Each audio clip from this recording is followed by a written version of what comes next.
ஹரே கிருஷ்ணா. ஓம் நமோ பகவத்தே வாசுதேவாய. ஹரே கிருஷ்ணா. ஸ்ரீமத் பாகவதம் ஸ்கந்தம் 10 அத்தியாயம் 3.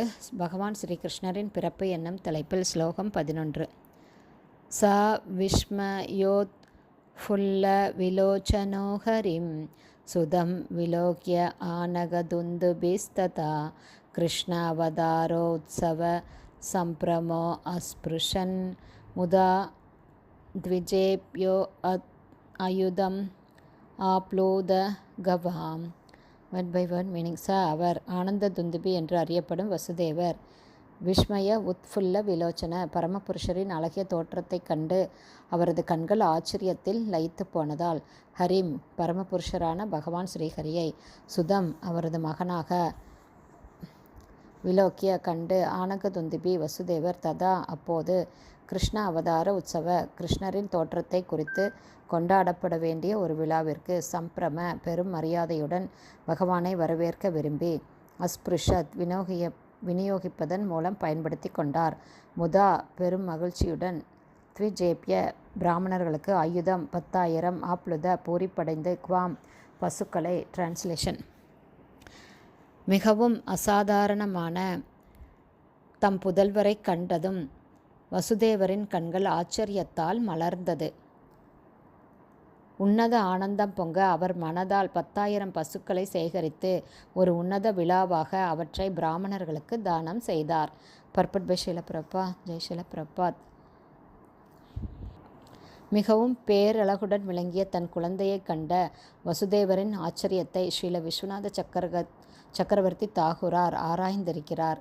புத்திளம் குழந்தையொன்று விலையுயர்ந்த ஆடை அணிகலன்களால் நன்கு அலங்கரிக்கப்பட்டிருந்ததைக் கண்டு வசுதேவரின் உடல் ஆச்சரியத்தால் நடுங்கியது. பகவான் ஒரு சாதாரண குழந்தையாக இல்லாமல் முழுமையாக அலங்கரிக்கப்பட்ட 4 கைகளையுடைய அவரது சுய ரூபத்தில், விஷ்ணு ரூபத்தில் தோன்றியிருக்கிறார் என்பதை வசுதேவரால் உடனே புரிந்து கொள்ள முடிந்தது. வசுதேவரும் தேவகியும் சிறைப்பட்டிருந்த கம்சனின் சிறைக்கூடத்தில் பகவான் கிருஷ்ணர் அச்சமின்றி தோன்றியது முதல் அதிசயம்.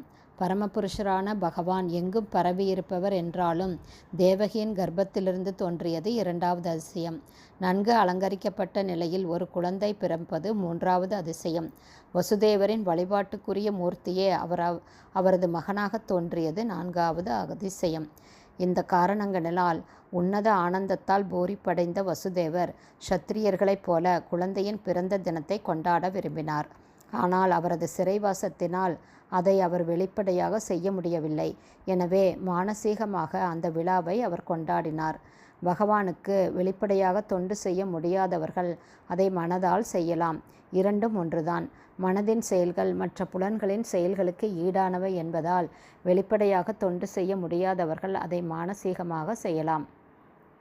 இது இரண்டற்ற நிலை அல்லது பரிபூரண நிலை என்று அழைக்கப்படுகிறது. மக்கள் பொதுவாக குழந்தைகளின் பிறப்புச் சடங்கை செய்வதில் ஆர்வம் காட்டுகின்றனர். அப்படியானால் பரமபுருஷ பகவான் தன் மகனாக தோன்றிய போது வசுதேவர் ஏன் ஒரு அத்தகைய சடங்கை செய்யக்கூடாது? ஹரே கிருஷ்ணா. ஸ்ரீமத் பாகவதம் ஸ்கந்தம் 10 அத்தியாயம் 3. பகவான் ஸ்ரீகிருஷ்ணரின் பிறப்பு என்னும் தலைப்பில் பதம் 11 ஸ்ரீல பக்திவேதாந்த சுவாமி பிரபுபாதாவின் விளக்க உரை இத்துடன் நிறைவடைந்தது. ஹரே கிருஷ்ணா. குருதேவுக்கு ஜெய். பிரபுபாதுக்கு ஜெய்.